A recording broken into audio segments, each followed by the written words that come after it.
Planificación familiar en nuestro país. Los jóvenes van, mujeres, hombres, van a averiguar cómo pueden hacer para cuidarse y para poder planificar sus familias. Así que le damos los buenos días, señora Yalta.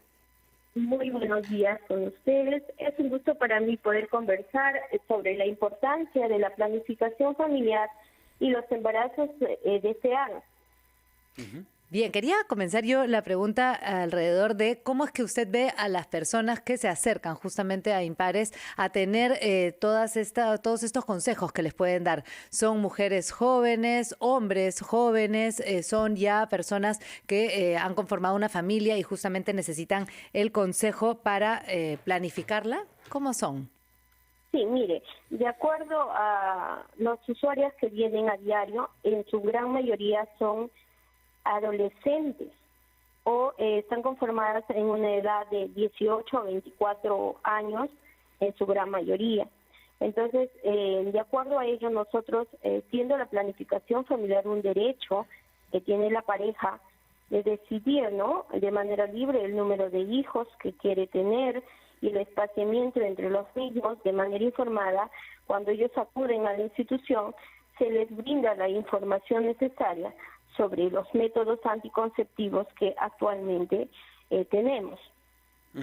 Bien, yo, doctor Huerta Valery, quería compartir con la licenciada Jacqueline una estadística que nos habla en el Perú específicamente de un descenso en los nacimientos, que en el 2020 han nacido 1.599.000, perdón, es 159.926 niños menos que en el año anterior, y así progresivamente.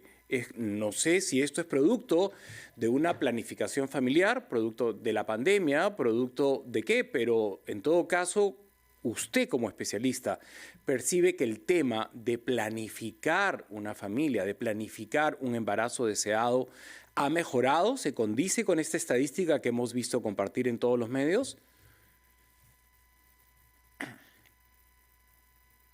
Señora Yalta, no sé si nos escucha. Sí. Actualmente, durante el último semestre, por ejemplo, hemos tenido un aumento en los porcentajes de parejas que han acudido a la institución para el tema de la planificación familiar. Y ello implicaría la disminución en los nacimientos, en la tasa de natalidad en el Perú en el último año. ¿Qué se les aconseja a las parejas que llegan justamente a tener consejo, a pedirles a ustedes como especialistas que les digan qué hacer? ¿Le dicen una cantidad de hijos como algo que podrían ellos poder manejar? ¿Cómo es que se llegan a dar esa ayuda? Bien, cuando ellos acuden al área de consejería en planificación familiar, nosotros como especialistas les brindamos lo que son las ventajas de la planificación familiar, como por ejemplo la prevención de embarazos no planificados, la prevención de enfermedades de transmisión sexual en el uso de preservativo tanto femenino como masculino, y además les hablamos de la disminución del riesgo de embarazos en adolescentes. Entonces, al hacer la introducción de las ventajas, continuamos con qué métodos anticonceptivos existen y qué métodos anticonceptivos pueden ser beneficiosos para ellas, dándole a la mujer, que es la protagonista mayormente, en decidir qué método va a usar después de haberle orientado sobre las ventajas y desventajas que tienen los mismos, ¿no? Y es ella quien decide qué método anticonceptivo usar. Licenciada, yo tengo una pregunta para usted. Dentro de los métodos, ¿verdad? Lo está explicando, hay dos grandes métodos, Valery y Mauricio, son los métodos quirúrgicos. Ahí está para el varón la vasectomía, para la mujer la ligadura de trompas, y luego los métodos no quirúrgicos que estaba describiendo la licenciada. Ahí están las hormonas, están los preservativos masculinos, femeninos, los dispositivos intrauterinos, etcétera, etcétera. En la institución en la que usted trabaja, licenciada, ¿cuáles son los métodos de planificación familiar más usados? Bien, Nosotros tenemos métodos anticonceptivos hormonales y el más usado son los inyectables mensuales, justamente por la población que les mencionaba de 18 a 24 años. Seguido de las inyectables mensuales tenemos lo que son los implantes subdérmicos, que son en segundo lugar los más usados, mujeres mayores de 25 años. Vienen con más frecuencia estas mujeres en esta edad para poder usar los implantes subdérmicos. Además, en el último año, en el 2021, se logró tener un alto índice de varones que acudían para el tema de la vasectomía. También estamos realizando la vasectomía en pares, lo realizan los urólogos, pero se ha aumentado las tasas, los índices de vasectomía, ¿no? Qué interesante. O sea que ustedes allí en Impares tienen todo este abanico, digamos, de posibilidades para ofrecer a las usuarias. Licenciada, hagamos una cosita. Tomemos una brevísima pausa. Cuando regresemos, vamos ya a discutir qué está pasando a nivel nacional en los centros médicos, en las postas médicas, en las dependencias del Ministerio de Salud. ¿Tienen las mujeres el mismo acceso a todos los métodos que usted en su organización les brinda? Regresamos inmediatamente después de la pausa. Mañana con 18 minutos en todo el Perú, estamos encendidos en el aire saludable de RPP Noticias. Estamos hablando de salud y gracias por estar con nosotros en el programa. Mauricio Fernandini y Valery Vázquez de Velasco están en el estudio central en Lima. Si usted recién se une a nuestro programa, señora, estamos conversando con la licenciada en obstetricia Jacqueline Yalta Chuquisuta, quien es obstetra, especialista en emergencia y alto riesgo de Impares, sobre los métodos de planificación familiar. Y en Impares tienen todo el abanico está allí, ya sea métodos quirúrgicos definitivos, como también métodos hormonales, métodos de barrera, todo lo tienen allí.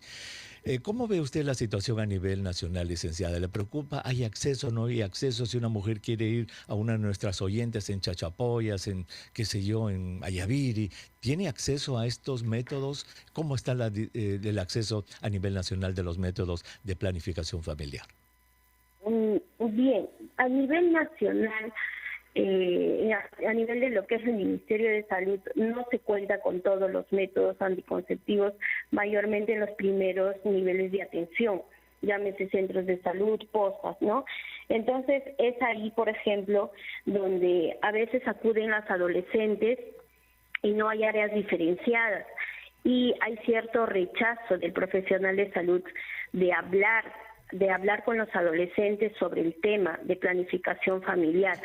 O a veces los adolescentes no quieren acudir con un familiar que les acompañe por temor a lo que van a hablar en la consejería.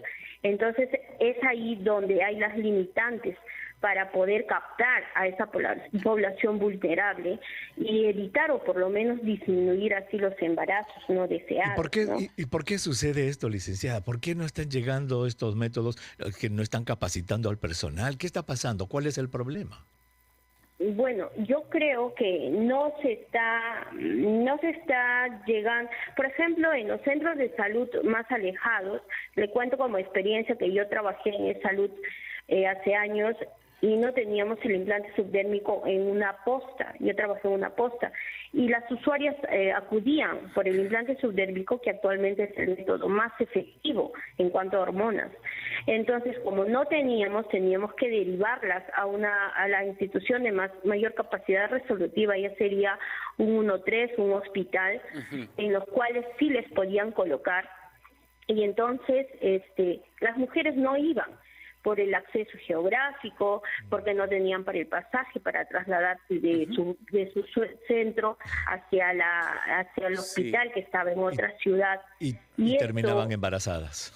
Y esto hacía que haya riesgo de embarazo. Entonces, es licenciada, probable la política de salud o claro. la Pero política de salud todavía no se esté llegando a los lugares más alejados. justamente yo quería ir al tema de impares que usted representa en esta conversación y me estoy imaginando a adolescentes entre 15 y 18 años que no se atreven a hablar del tema con sus padres por alguna razón en la que no vale la pena en entrar en detalles en este momento, sino atender a esa chica de 15 o a ese chico de 15, no importa el género, que quieren empezar una vida sexual segura. Siendo menores de edad en impares, ¿ustedes los reciben sin un adulto que los represente? En Impares nosotros tenemos el área que es atención diferenciada a adolescentes. Ujú. Yo le cuento como experiencia que he recibido adolescentes que han venido con sus padres y no han hablado nada en la consejería. Ajá, y Y cuando se van van los sin sus papás. Al día padres, siguiente, Ellos regresan sin el vienen papá, con su padre, claro. exactamente. Vienen con su papá o su mamá Mudos. y no hablan nada. Escuchan lo que nosotros le decimos, le informamos.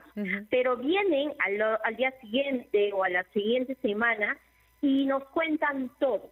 Ellos ya iniciaron vida sexual. Ya, algunas mujeres, por ejemplo, he tenido pacientes que tienen entre 19 y 20 años que ya iniciaron vida sexual a los 12 años y que ya cursaron por una interrupción a veces de un embarazo, y eso lo saben sus padres. Es por eso que en su gran mayoría tenemos el área diferenciada en adolescentes que conversamos, la consejera conversa con el adolescente, le brinda la seguridad y la confianza, y somos parte de eso, ¿no?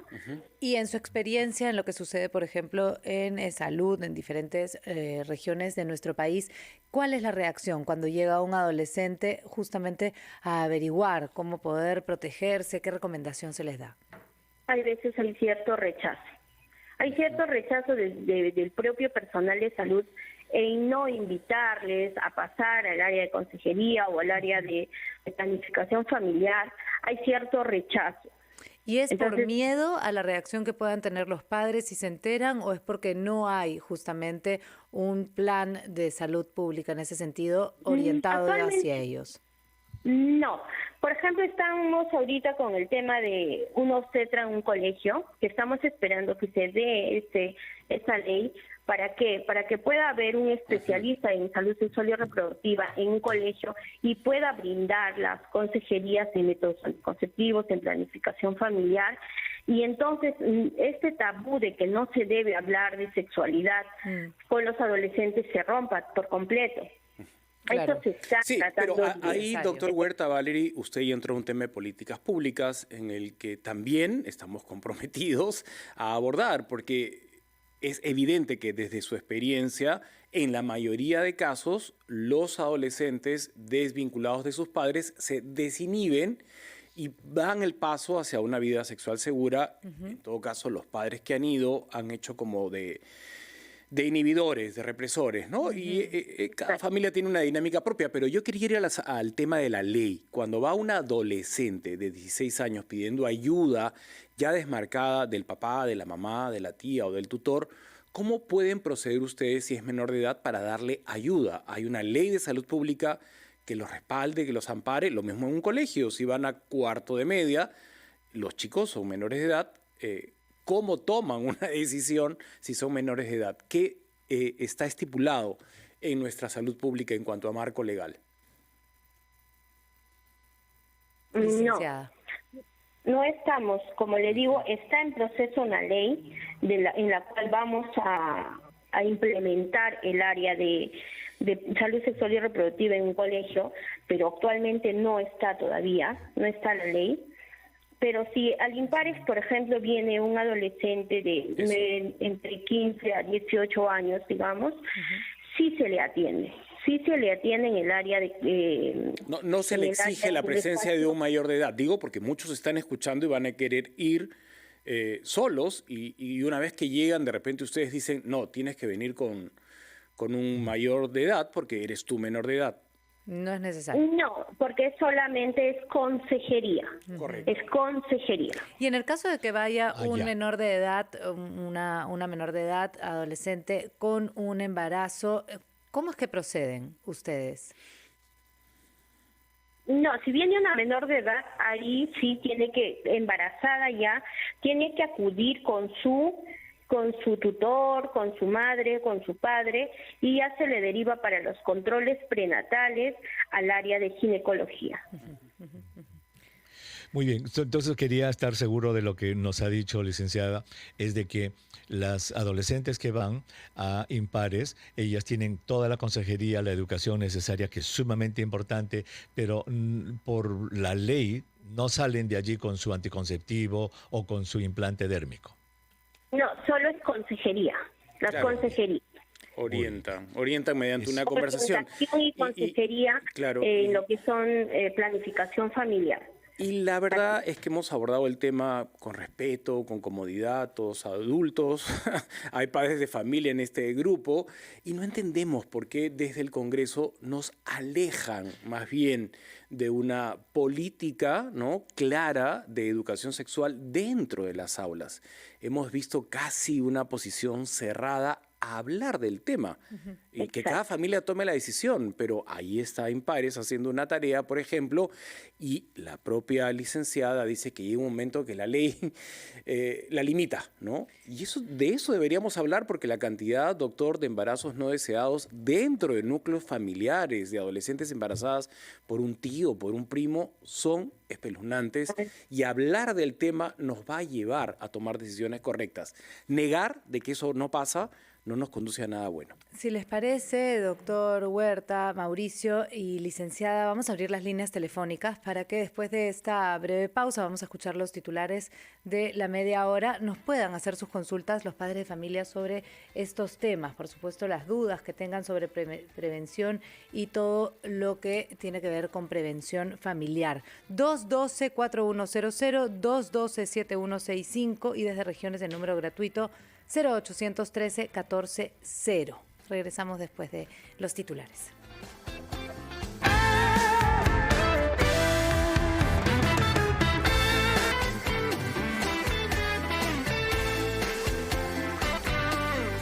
Agradecemos a la licenciada Jacqueline Yalta, obstetra, especialista en emergencia y alto riesgo de Impares. Nos está compartiendo su experiencia en cuanto a orientar a adolescentes y a parejas que quieren tener una vida sexual sana y planificar su familia, evitar los embarazos no deseados con métodos saludables. Licenciada, gracias por su compañía. Nos habíamos comprometido a abrir las líneas y ya tenemos a una oyente, Clarita, que nos llama desde Huancayo. Buenos días, Clarita. La licenciada te escucha, el doctor Huerta también y Valerie también. Buenos días. Mire, quería hacer un aporte, ¿no? Y una sugerencia. Primero voy a un poco ubicarme. Yo fui docente hace muchísimos años, enseñaba biología, anatomía a mis alumnas, en fin, y yo me di cuenta que había una ignorancia tremenda sobre esta cuestión de la sexualidad. Y cuando me refiero a la sexualidad no me refiero solamente a los genitales femeninos masculinos, sino a todo este asunto del deseo, el placer. Entonces, el cuerpo de un ser humano, de un ser vivo, reacciona ante estímulos de tocamiento de piel, miradas, en fin. Y cuando una niña, ¿no? El cuerpo se le estimula, pues reacciona. Entonces es un asunto que es como un velo que está poniendo no solamente los padres, sino también las autoridades sobre este asunto. Yo lo que hacía era a mis alumnas les decía papelitos anónimos, pregunten lo que sea sobre sexualidad, y las preguntas eran justamente sobre esto, sobre el deseo, sobre el placer, sobre tocamientos, etcétera. Y yo trataba de resolverles todo. ¿Por qué? Porque yo me había preparado.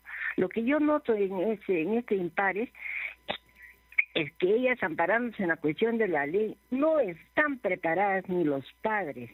Entonces las niñas, pues, se conectan con chicos, todo, y llegan a relaciones sexuales y no saben el daño terrible que están haciendo a su estructura psicológica mental. ¿Por qué? Porque el impulso sexual, la pulsión sexual es demasiado fuerte. Muy bien. Es como Señora que Clarita, disculpe que la interrumpa. O sea, lo que usted nos está diciendo es de que se necesita más educación en el área de lo que es el comportamiento sexual de un ser humano, además de la parte biológica, etcétera. Eso es lo que nos está diciendo, ¿cierto? Sí. Muy bien, perfecto. Bien escuchado, le hemos escuchado y gracias por su llamada. Licenciada, en el área esta de, porque obviamente lo que la señora Clarita dice, ustedes están solamente hablándose de condones, quizás de métodos, etcétera, pero dan también en esa educación, hablan de lo que es el comportamiento de la persona en la parte sexual. Claro, la consejería es integral, doctor Huerta. La consejería es integral. Abarcamos tanto lo psicológico, abarcamos todos los cambios físicos que van a haber en la mujer y en el varón, y de acuerdo a ello ya hablamos sobre los métodos anticonceptivos que existen. Ahora, respetando la opinión de la oyente, el tema de los cambios físicos o de las ideales que ya vaya a tener el adolescente o la adolescente, también yo creo que en casa, desde niños, tenemos que enseñar a nuestros hijos las partes del cuerpo y no tener miedo de hablar por su nombre. Porque ahí nace. Eso es lo que estamos haciendo, y la llamada de Clarita nos deja reflexionando sobre algo puntual. El placer es inherente al cuerpo humano. El placer necesariamente lo tenemos que llevar a una prohibición, a una represión, a algo negativo, o el placer lo podemos llevar a un universo armonioso, de amor, de salud. ¿Por qué no? Ese es el punto, Clarita, si me estás escuchando, porque tu comentario al final coincide con el de la licenciada, que los adolescentes cuando van sin los padres, resulta que ya tienen vida sexual y que tenían muchas dudas que no se atrevían a hacerle a la propia Jacqueline que te está escuchando, porque tienen una conducta represora, probablemente desde una creencia equivocada. En tu posición personal como educadora, ¿qué piensas del placer? No sé si Clarita nos escucha. Sí está ahí. ¿No? No, mire, y yo creo que también queda en evidencia algo bien importante, ¿no? Cómo es que los colegios no tienen realmente una forma de enseñar sobre estos temas y tienen los profesores que formarse, como decía Clarita que lo había hecho, y pedir en forma anónima algunas preguntas, porque no hay justamente un curso que explique cómo es que cada uno de los adolescentes se va a ir desarrollando y sintiendo en su aproximación. Pero es que para mucha gente, y en el Congreso tienen obviamente sus representantes, hablar de eso en la escuela, Valerie, es ¿qué cosa? ¿A mi hija? Gran error, ¿A ¿no? mi hijo le van a hablar de eso? ¿Qué se han creído? Y deberíamos hablarlo con los padres, con los adultos, con los educadores y con toda la información sobre la mesa, tomar decisiones, no desde una verticalidad, ¿no? ¿Qué les parece si atendemos la siguiente llamada? Que los invitados finalmente están también desde sus casas participando. Nos interesa escuchar a Jorge, que nos llama desde San Juan del Lurigancho. Jorge, muy buenos días. Muy buenos días, disculpe, me parece muy interesante esta parte del asesoramiento. Adicionalmente, yo tengo un niño de 14 años, quisiera saber, yo estoy inscrito en el CIS, ¿puede mi hijo atenderse, ir solo a atenderse? Tiene razón, la educación en el colegio no les explican a ellos, pero que es el enamoramiento, porque usted sabe que ya está en una etapa de 14 años que está experimentando lo que es saber qué es el amor, tener sexo, su primera experiencia, todo eso. Pero quiero saber, siguiendo a mi hijo teniendo CIS, ¿puede ir solo a atenderse y averiguar algún asesoramiento específicamente? Bien, Gustavo, Jacqueline te responde. Gracias. Sí, buen día, estimado Gustavo. Sí, bueno, en el área del Ministerio de Salud, como tal, existen en algunos centros áreas diferenciadas para adolescentes, no en todos. Como les mencioné hace un momento, en Impares tenemos el área diferenciada para jóvenes y adolescentes, en los cuales brindamos la orientación y consejería integral. Puede acudir, sí, tenemos sede también en San Juan del Lurigancho, también tenemos sede en Los Olivos, sede en Jesús María, puede acudir y le van a atender sin ningún problema. Qué bueno, eso es importante y su niño su adolescente puede ir realmente y aprender de profesionales realmente en vez de que lo aprenda en la esquina con los amigotes. Vamos con nuestros oyentes, vamos con Gustavo que está en Miraflores. Gustavo, buenos días, lo escuchamos. Adelante. Muy buenos días. Encantado primero de participar en un tema tan controversial, pero al mismo tiempo puede enriquecer a nuestros niños, a nuestra juventud, a los políticos, a los médicos, a los padres de familia y de hecho a la población vulnerable en primera línea, ¿no? Solamente para comentar, entre otras cosas, hay una serie de controversias a nivel político, porque detrás de esto hay ideologías que también perturban la estabilidad y la seguridad de los padres de familia respecto a lo que se les va a decir a sus hijos. Entonces, viendo estas controversias, ustedes me entienden a qué me refiero, los padres de familia... En realidad quisiéramos que sea específico, no dejar a nuestra interpretación, sino que sea específico. Sí. Bueno, específicamente la ideología de género está cursando pues una línea que entorpece de repente los principios de cada familia, y no solo eso, sino también la edad de los niños y adolescentes. ¿Por qué? Porque no todos los niños evolucionan con las mismas necesidades, urgencias y prioridades, ¿no? Con respecto a su cuerpo, sus necesidades, evolución y sentimientos. Entonces, yo solamente planteo esto es público. Sin embargo, y los sacerdotes, directores, ponían a disposición en la biblioteca libros de sexología de primer nivel, como es Johnson & Johnson, y los jóvenes y adolescentes, de acuerdo a sus necesidades de curiosidad y demás, y seguramente demandas en ese momento de cada uno, buscaban la información. Se corta un poco la comunicación. Bueno, se corta. Lamentablemente Yo creo no que hemos sí. podido escuchar al señor Me Gustavo, parece que pero estaba preocupado si es que la información que le van a suministrar al adolescente en el colegio de alguna manera quiebra los principios dentro de un núcleo familiar y cada familia tendrá. o si llega a tiempo, ¿no? Al desarrollo de Bueno, cada niño. pero interesante. más o menos- Lo- sí, Pero puso como ejemplo, parece lo que en su escuela, los sacerdotes, dice que ponían en la biblioteca unos cada uno libros miraba de lo que zoología, quería, ¿no? para que yo creo que estamos en otra época, ya estamos completamente en otro momento, pero se toma el punto del señor Gustavo, porque esto merece realmente bastante discusión.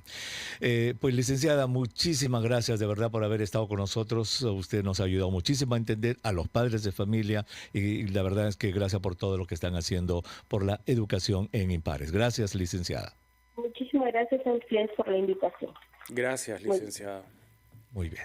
Pues ahí está. Mira, este es un tema, es cierto, que merece conversarse, Valerie, Mauricio. Este tema merece conversarse.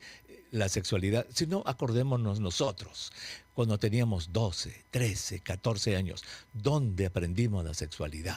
¿Quién nos la dio?